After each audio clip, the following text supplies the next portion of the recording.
नमस्कार, बहुत बहुत स्वागत है आप सभी का अनादि टीवी में। मैं हूँ आपके साथ अस्मिता और सुबह 6 बजे से ही अनादि टीवी की टीम मौजूद है आपके समक्ष आज के महापर्व के लिए, आज की मतगणना के नतीजे बताने के लिए। तो आज सुबह के 6 बजे सूर्य की पहली किरण के साथ आपको बता दें कि लोकसभा चुनाव के मतगणना की अपडेट लेकर हम हाजिर हो गए हैं। सुबह 8 बजे से मतगणना शुरू हो जाएगी, यानी कुछ ही घंटों बाद 552 सीटों पर आज पता चलेगा कि कौन जीत रहा है, कौन हार रहा है।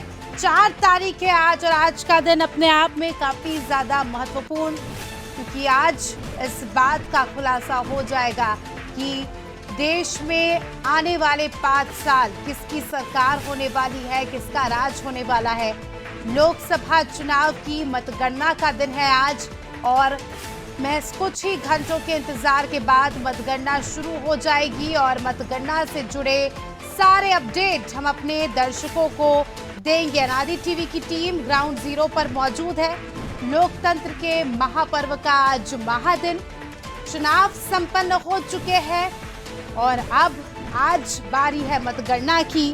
जिस तरह से हमने देखा एग्जिट पोल 1 तारीख को सामने आया, जिसमें एनडीए बीजेपी को बढ़त मिलती दिखाई दी। अब ये एग्जिट पोल एग्जैक्ट पोल साबित हो गया नहीं, ये आज देखना दिलचस्प होगा। आज पता चल जाएगा कि किसकी बनेगी सरकार। 7 चरण में आपको बता दें कि लोकसभा का मतदान हुआ था। 542 सीटों पर आज चुनाव के नतीजे आने हैं। मध्य प्रदेश, छत्तीसगढ़, उत्तराखंड, उत्तर प्रदेश में क्या कुछ हाल रहने वाला है ये भी आपको बताएंगे,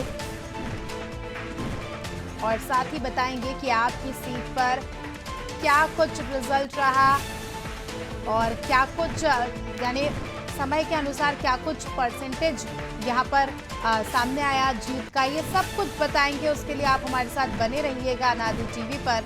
फिलहाल आपको बता दें कि अभी 6 बज रहे हैं, 8 बजे से मतगणना शुरू हो जाएगी। उसके पहले काफी ज्यादा जो है खुशी का माहौल भी देखा जा रहा है बीजेपी में, क्योंकि एग्जिट पोल में क्लियर चिट यहाँ पर मिलती दिखाई दे रही है।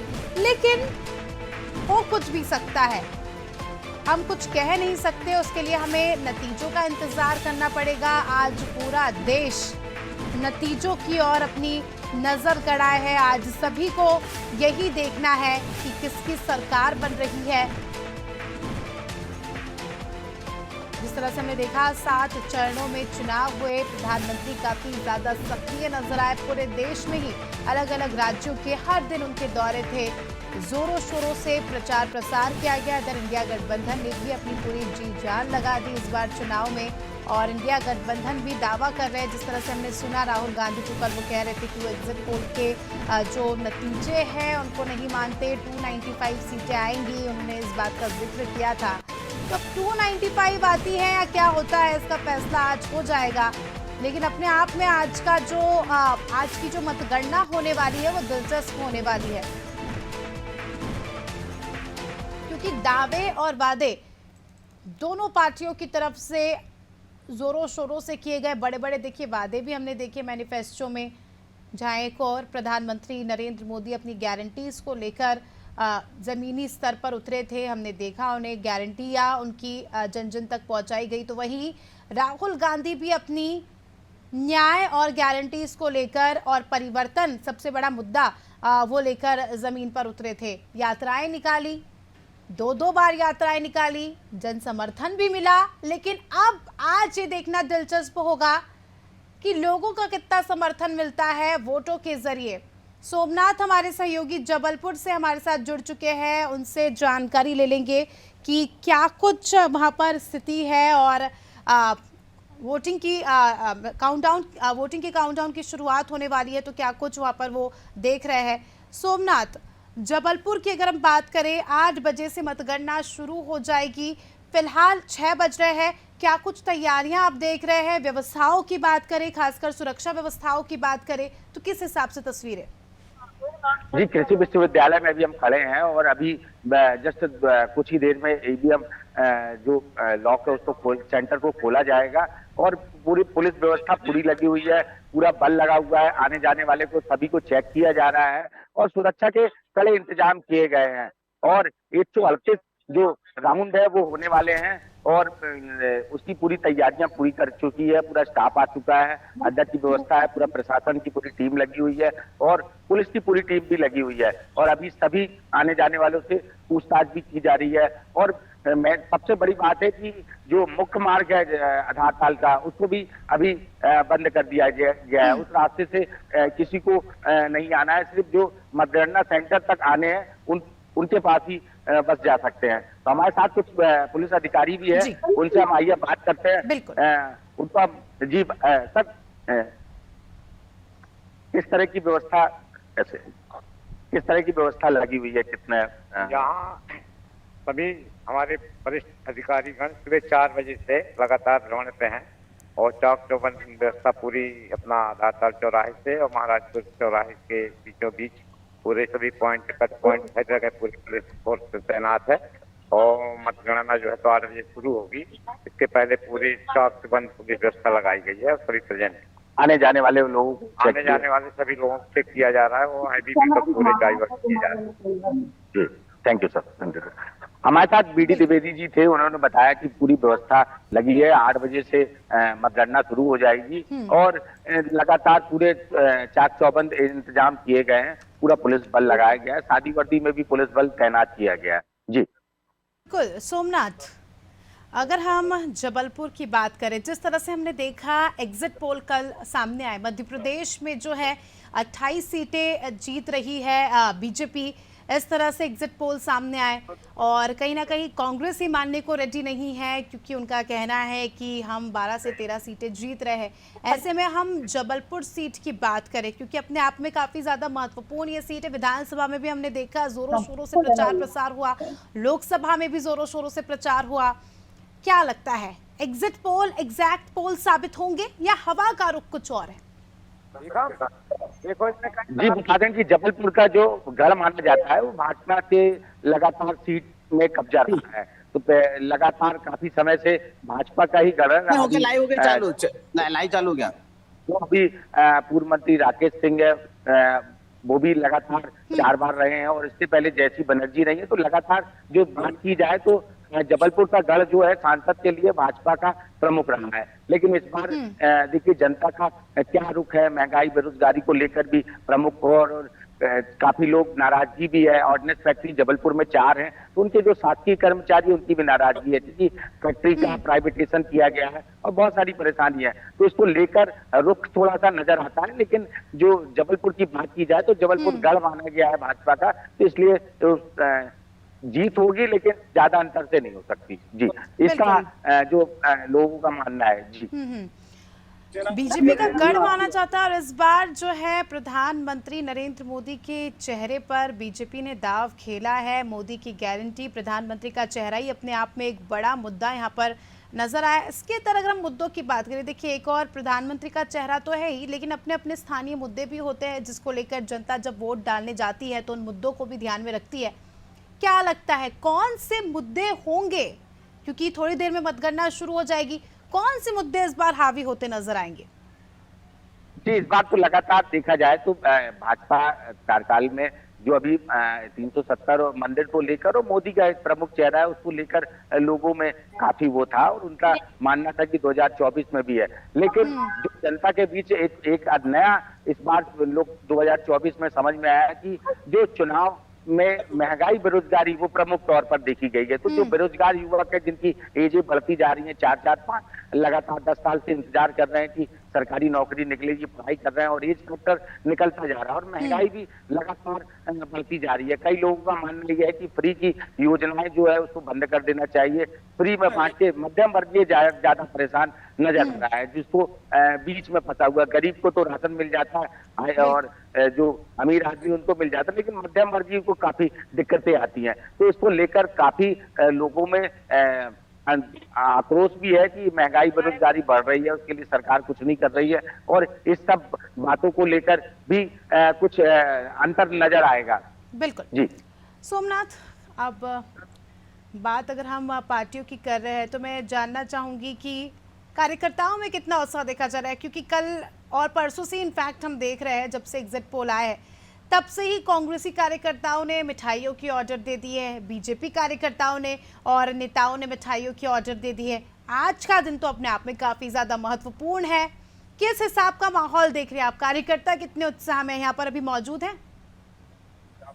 जी, कार्यकर्ताओं में बड़ा उत्साह है। एक हफ्ते पहले से ही पूरी तैयारी की जा रही थी कि हनुमान मंदिर रानीताल है, वहां मोदी के लड्डू बनाए जा रहे थे और कुछ अलग से नए तरीके से भी लोग जश्न मनाने की तैयारी कर रहे थे। लेकिन जबलपुर में जो काफी संस्थाएं, एनजीओ और कई लोगों ने अनुरोध किया है कि जबलपुर जो कलेक्टर है उनके बेटे का निधन हो गया था और काफी अच्छा सराहनीय कार्य उनके द्वारा किया गया था, तो इस तरह के जो कार्य करने के लिए जबलपुर में मना किया गया है कि शांतिपूर्ण तरीके से ही अगर जश्न मनाया जाएगा, क्योंकि एक बड़ी शोक की लहर जबलपुर में है, क्योंकि अभिभावकों के लिए काफी अच्छा निर्णय जो लिया था फीस वृद्धि को लेकर, तो ये एक बड़ा फैसला था। जी बिल्कुल, बने रहिए हमारे साथ। सोमनाथ, जल्दी आपका रुख करेंगे। नूर अख्तर गुना से हमारे साथ जुड़ चुकी है। नूर, क्या आप हमें सुन पा रही है? जी मैडम। नूर, गुना की अगर बात करें, सबसे ज्यादा हॉट सीट गुना को माना जा रहा है। केंद्रीय मंत्री ज्योतिरादित्य सिंधिया इस बार मैदान में है। मैदान में तो पिछली बार भी थे, लेकिन इस बार बीजेपी की ओर से प्रत्याशी रहे। प्रचार प्रसार जोरों शोरों से हुआ। पिछला चुनाव वो कांग्रेस से हार गए थे। इस बार हवा का रुख किस ओर नजर आ रहा है? बिल्कुल, इस बार हवा का रुख अगर देखा जाए तो ये सीट इसलिए महत्वपूर्ण है कि सिंधिया जी अपनी खोई हुई प्रतिष्ठा यहाँ से दोबारा हासिल करने के लिए लगातार इस चुनावी जंग में डटे रहे। उनका परिवार, उनके बेटे, उनकी पत्नी और कार्यकर्ताओं ने पूरा जोर लगा दिया। हालांकि यादव सिंह यादव जो है उन्होंने कड़ी टक्कर दी है, लेकिन अगर देखा जाए तो जो रुझान हमें मिल रहे हैं उस हिसाब से इस बार सिंधिया जी यहाँ से अपनी जीत दर्ज कराते हुए कोई प्रतिष्ठा हासिल कर सकते हैं। बिल्कुल, और 8 बजे से स्थिति थोड़ी सी स्पष्ट होने तो लग जाएगी कि अपनी खोई हुई प्रतिष्ठा वापस करते हैं नहीं, क्योंकि साम दाम दंड भेद चारों जो है यहाँ पर फैक्टर्स यहाँ पर आजमा लिए है सिंधिया ने। अब देखना दिलचस्प होगा कि जनता के दिल पर वो जगह बना पाया नहीं। इंदौर से हमारे सहयोगी योगेश राठौर जुड़ चुके हैं हमारे साथ। योगेश, सुन पा रहे हैं आप? योगेश, अगर इंदौर की अगर हम बात करें तो यहाँ पर कहीं ना कहीं बीजेपी का गढ़ माना जाता है इंदौर, लेकिन इस बार जो हुआ वाकई शॉकिंग तो था ही, लेकिन अपने आप में अब दिलचस्प भी हो जाता है देखना, क्योंकि अक्षय कांति बम एन मौके पर बीजेपी में शामिल हो गए। तो कांग्रेस की तरफ से यहाँ पर कोई लीडरशिप नहीं है, कोई प्रत्याशी नहीं, लेकिन नोटा को इस बार प्रमोट किया था। आज की अगर हम बात करें, मतगणना होनी है, कितना उत्साह देखा जा रहा है? क्योंकि वोटिंग परसेंटेज डाउन हुआ था, लेकिन आज को लेकर कितना उत्साह? देखिए, इंदौर जो है भारतीय जनता पार्टी का गढ़ रहा है। पिछले लंबे समय से यहाँ पर सांसद भी भारतीय जनता पार्टी के हुए और विधायक भी भारतीय जनता पार्टी के, महापौर यहाँ तक कि नगर निगम में पिछले लंबे समय से भारतीय जनता पार्टी कब्जे में। अब इंदौर की हम बात करते हैं, जो पिछला जो घटनाक्रम है उसके बाद में इंदौर में जो है वो जो मतदाताओं के मन में जो है चुनाव को लेकर कोई खास रुचि नहीं रह गई थी। लेकिन चूंकि जो मतदाता जिनको वोट डालना ही है तो वो वोट डालने बाहर निकले, जो कुछ प्रतिशत जो कम हुआ है वो प्रतिशत कांग्रेस के प्रत्याशी के जो पक्ष में वोट जाते हैं वो प्रतिशत कम हुआ है, हम अगर कैलकुलेशन लगाए तो। दूसरी बात है कि जो अक्षय कांति बम कांग्रेस से बीजेपी में चले गए, इसके कारण से लोग भी नाराज थे और ये माना जा रहा था कि भारतीय जनता पार्टी को इस तरह का काम नहीं करना चाहिए था, क्योंकि जीती जिताई सीट थी। मतदाताओं को भरोसा करना चाहिए था भारतीय जनता पार्टी को। इस बार जो जीत का जो मतलब यानी इस बार की जो लड़ाई थी वो लीड को लेकर थी। कितने अधिक से अधिक लीड लेकर इंदौर से कांग्रेस के सांसद विजयी होते हैं। इस बार जो लीड का मतलब यानी कि अंतर जो प्रतिशत का होगा वो बहुत बड़ी मार्जिन होगी, यानी 11 लाख से ऊपर की मार्जिन लेकर चल रहे हैं, यानी 11 लाख से अधिक के वोटों जीतेंगे। इस बार नोटा भी एक रिकॉर्ड बनाएगा। इंदौर में इस बार 2 रिकॉर्ड बनने जा रहे हैं। एक तो जीत का अंतर कितना होगा, बड़ा अंतर से जीतेगी, पहला रिकॉर्ड होगा। दूसरा रिकॉर्ड होगा कि नोटा कितने बड़े वोट लेकर आता है, यानी कि 2 रिकॉर्ड इंदौर बनना है। इंदौर में चुनाव में जो पिछला घटनाक्रम है उसके बाद में मुद्दों का कोई औचित्य नहीं रह था। मुद्दे एक साइड में रखे रह गए, यानी कि मुद्दों का कोई लोगों के मन में मुद्दों को लेकर घुमाती नहीं गई। क्यों? सामने कोई प्रत्याशी नहीं था जो सामने जो दूसरे प्रत्याशी जो निर्दलीय थे वो इतने सक्षम नहीं है कि कुछ महज 1000 वोट से अधिक ला सके। यानी कि अब जीती जिताई सीटें सांसद शंकर लालवानी जो पिछले सांसद वो इस बार भी सांसद कहलाए जाएंगे, ये तय हो चुका है। 40 मिनट 45 के बाद जो है वो स्ट्रांग रूम खुलना, उसके बाद मतों की गिनती शुरू हो जाएगी। इस बार जो अंदर जो एजेंट बैठेंगे वो भी बीजेपी के अलावा कोई और निर्दलीय के अलावा कांग्रेस के कोई एजेंट नहीं होंगे। यानी कि इस बार जो फाइट होना है वो सीधी एक तरफा फाइट है। बीजेपी के पक्ष में पूरी तरह से जीत सुनिश्चित है, ये तो तय है, लेकिन जिसका अंतर क्या होगा ये देखना होगा। नोटा का जो रिकॉर्ड बनने जा रहा है योगेश, नोटा अपने आप में आज की जो मतगणना होने वाली है उसको दिलचस्प बना देता है, क्योंकि जिस तरह से हमने देखा जब प्रत्याशी छोड़कर चले गए, दगा उन्होंने कर दी, उसके बाद लगातार नोटा को प्रमोट किया जीतू पटवारी ने, और यहाँ पर कई बड़े चेहरे आए और नोटा को प्रमोट किया। तो अब ऐसे में आज सच में देखना दिलचस्प होगा कि क्या कुछ जो है किसके खाते में कितने वोट्स जाते हैं, और बीजेपी के लिए भी अपने आप में एक बड़ी चुनौती है। जिस तरह से आपने जिक्र किया कि वोटिंग अपनी लीड को बढ़ाने की चुनौती है, तो ये देखना दिलचस्प होगा और थोड़ी ही देर बाद पिक्चर क्लियर हो जाएगी। गुना से नूर का रुख करना चाहूँगी। नूर, अगर गुना की बात करें तो कितने राउंड्स में यहाँ वोटिंग होनी होगी और लगभग कब तक हमें पिक्चर जो है क्लियर नजर आएगी? ये जो गुना है, गुना 2 विधानसभाएं आती है। गुना लोकसभा क्षेत्र की 2 विधानसभाएं है, गुना एवं मुरी। गुना में 268 मतदान केंद्रों पर 14 राउंडों में मतगणना होगी। इसके अलावा बमोरी में 277 मतदान केंद्रों पर लगभग 1 बजे तक हमारे सामने पिक्चर क्लियर हो जाएगी। अभी संगम खुलने वाला है, अधिकारी यहाँ पहुंच चुके हैं, तैयारियां जोरों पे, सुरक्षा प्रबंध भी चाक बंद हो चुके हैं। ऐसे में 1 बजे तक जो और इसके अलावा जो मतदान जो ताकत है उसकी गणना शिवपुरी और अशोकनगर में की जा रही है। तो लगभग 14 राउंडों में गुना संसदीय सीट की मतगणना की जाएगी। ठीक है सोमनाथ, आपका रुख करना चाहूंगी। सोमनाथ, हमें देखने वाला प्रत्येक दर्शक यही चाहता है कि कब तक पिक्चर क्लियर हो जाएगी। क्या लगता है कब तक हमें स्थितियां साफ नजर आएगी कि कौन जीत रहा है? जी, जबलपुर की बात की जाए तो वैसे देखा जाए तो 8:30 बजे से मतलब जो शुरू और उसके बाद कम से कम 11 बजे तक साफ क्लियर हो जाएगा कि क्या स्थिति बनी रहेगी। 11 बजे तक पूरी क्लियर हो जाएगी। तो ये जो सबसे प्रमुख है कि 11-12 बजे तक क्लियर हो जाएगी कि भाजपा और कांग्रेस प्रमुख तौर पर है, निर्दलीय और जो अदर पार्टियां हैं इनका कभी से कम बढ़ाया हो जाता है। तो ज्यादातर रुझान के इस हिसाब से मतगणना होगी, उसके हिसाब से 18 राउंड होने हैं और 18 राउंड में मुझे लगता है कि 8 से 50% राउंड में ही क्लियर हो जाएगा। जी योगेश, सुरक्षा व्यवस्था की अगर हम बात करें, क्योंकि अपने आप में कल इलेक्शन कमीशन की प्रेस कॉन्फ्रेंस हुई थी, कई सारी बातें जो है यहाँ पर बताई गई थी, और ख़ासकर अगर हम सुरक्षा व्यवस्था की बात करें, क्योंकि आज जो है उत्साह काफ़ी ज़्यादा देखा जाएगा और इंदौरियों में तो कुछ ज़्यादा ही उत्साह देखा जाता है जब इस तरह की कोई चीज़ होती है, मतगणना होती है, मतदान होता है, प्रचार प्रसार होता है, भारी संख्या में लोग जाते हैं। ऐसे में आज क्योंकि माहौल गरमाने वाला है, क्योंकि कांग्रेस की ओर से भी कहीं ना कहीं एक वो जो गुस्सा था, क्योंकि प्रत्याशी ने छोड़ दिया, तो कांग्रेसी कार्यकर्ताओं में भी थोड़ा सा हम कह सकते हैं कि एंगर हमें आज देखने को मिलने वाला है। तो इस लिहाज से अगर हम बात करें तो सुरक्षा व्यवस्था कितनी चाक चौबंद देख रहे हैं?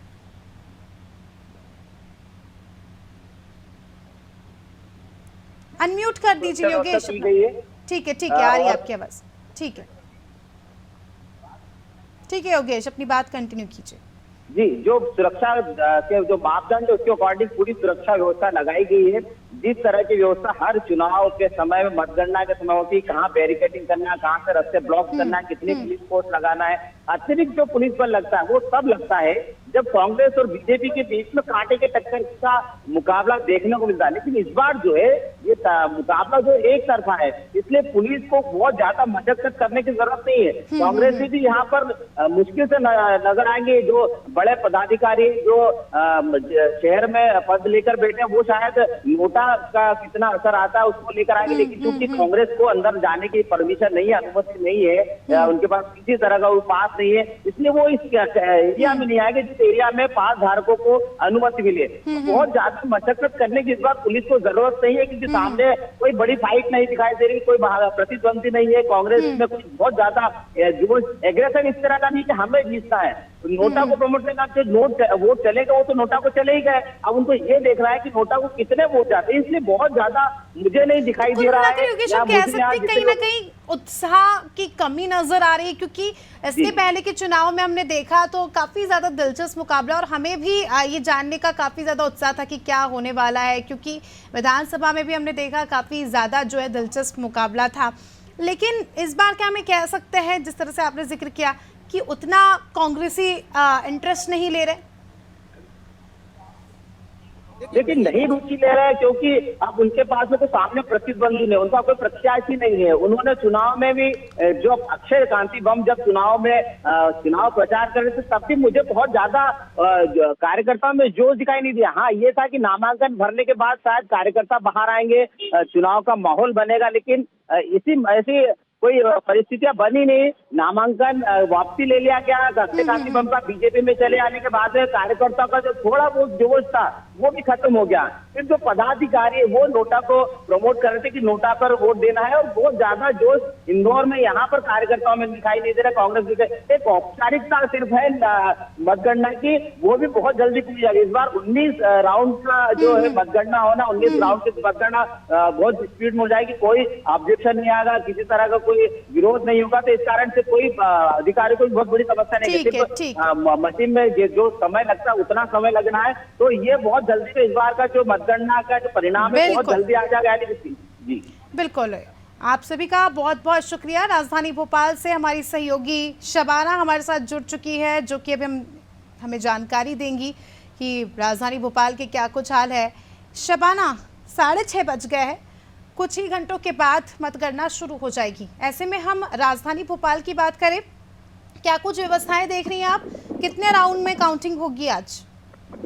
जी देखिए, बिल्कुल मैं आपको बताना चाहूंगी, लगभग 8 बजे तो जो है काउंटिंग शुरू हो जाएगी। इस वक्त जो है पुरानी जेल के सामने जहाँ पे ईवीएम रखी है वहाँ सुरक्षा व्यवस्था की बात करूँ तो चाक चौबंद है, चारों तरफ सीसीटीवी की निगरानी में जो है मतगणना हो रहा है। स्ट्रॉन्ग रूम बनाया गया है, और सबसे बड़ी बात आप ये देखेंगी कि लगभग मतगणना स्थल से 1.5 किलोमीटर आगे और जिस साइड से रास्ते होते हैं वहाँ पर पुलिस लगा दी गई, और केवल उन्हीं लोगों को अंदर एंट्री दी जा रही है जिनके पास मतगणना स्थल के पास। कहीं ना कहीं सुरक्षा व्यवस्था को लेकर तमाम जो जिम्मेदारी है वो यहाँ पर पुलिस निभा रही है, और निर्वाचन आयोग भी पूरी तरीके से सख्त है। बताया जा रहा है कि राजधानी भोपाल का जो रिजल्ट है वो सबसे लेट इसलिए आएगा क्योंकि यहाँ पर 22 प्रत्याशी मैदान में है, और सबसे पहले अगर कहीं का रिजल्ट आएगा तो खरगोन का, क्योंकि वहाँ से 5 ही प्रत्याशी केवल मैदान में, तो कहीं ना कहीं इंतजार करना होगा। और लगभग 1 से 1.5 बजे के बीच जो है वो सारी पिक्चर क्लियर हो जाएगी कि कौन जीत रहा है और कौन कितनी सीटें पा रहा है। तो कहीं ना कहीं व्यवस्थाओं को लेकर चाक चौबंद किया गया। कल निर्वाचन आयोग ने भी प्रेस कॉन्फ्रेंस कर पूरी जानकारी दी थी,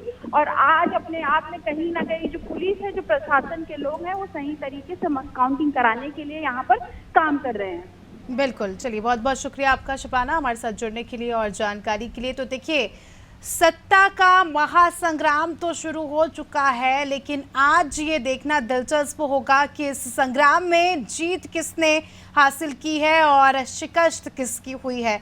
हालांकि कुछ ही घंटों के इंतज़ार के बाद लगभग हम कह सकते हैं कि 12 बजे तक थोड़ी बहुत तो स्थिति यहाँ पर साफ हो जाएगी कि किसका पलड़ा कितना भारी है। उसके लिए आप हमारे साथ बने रहिए अनादि टीवी पर, क्योंकि दिन भर आज आपकी सीट पर क्या कुछ हाल है, क्या कुछ परिणाम सामने आ रहे हैं, वो आपको बताएंगे। और फिलहाल रुकेंगे इस छोटे से ब्रेक के लिए और जल्दी हाजिर होंगे।